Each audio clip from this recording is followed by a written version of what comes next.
நடந்து இது ஒரு பெரிய கேஸா போய் செந்தில் பாலாஜியுடைய பதவி பறிக்கப்பட்டு அவர் 10 வருஷத்துக்கு ஜெயில இருந்தாலும் ஆச்சரியப்படுறது இல்ல. 10 வருஷத்துல ஜெயில இருந்துட்டு இருக்கும் போது அடுத்து சிபிஐ உள்ள கூட்டு விசாரிப்பாங்க.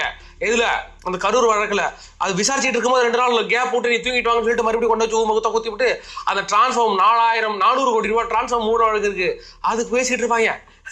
தலைவருக்கு 7 நாளும் ரெஸ்டா கிடையாது. ஆளு பிஸியா இருப்பாப்பல.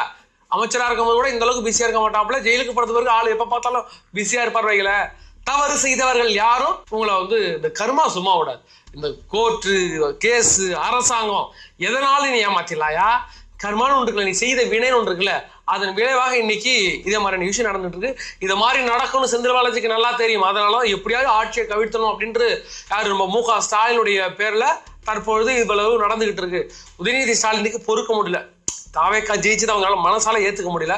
அவர் தான் ஓகே சின்ன பையன் ஒன்றும் தெரியாது ஒரு இழவும் தெரியாத பையனை உட்கார வச்சிருக்கீங்க உங்களுக்கு